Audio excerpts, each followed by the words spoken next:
You're watching WMAR 2 News.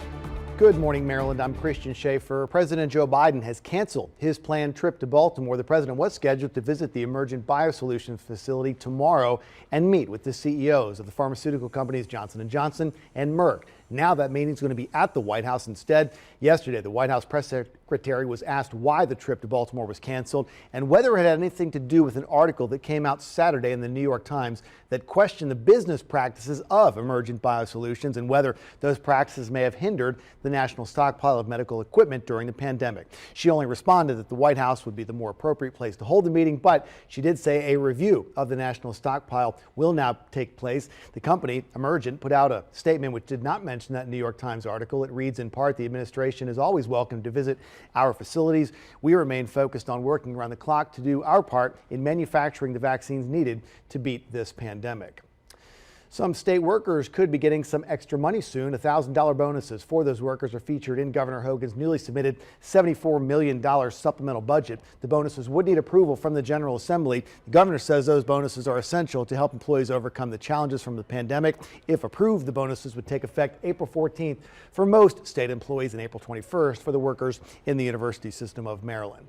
A local high school student is helping to bring more exposure to businesses owned by African Americans after a year of racial tensions and protest.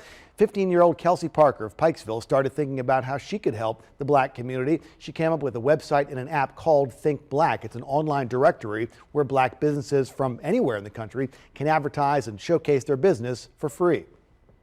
Thinking black means putting your community first. So when I'm spending money, I'm thinking black. When I'm supporting a business or I'm liking something on Instagram or TikTok, I'm supporting my community, so I'm thinking black. And thousands of black-owned businesses across the country are now using that Think Black app. And now from WMAR 2 News, Maryland's most accurate forecast.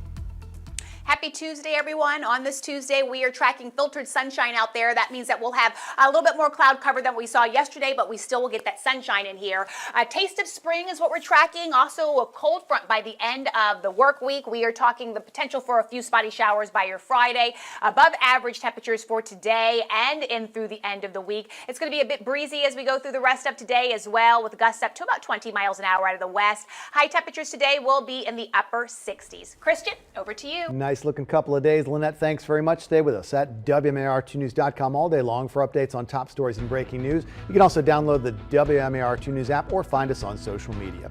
Thanks for watching. I'm Christian SCHAFFER. This WMAR 2 News update is sponsored by Jones Junction.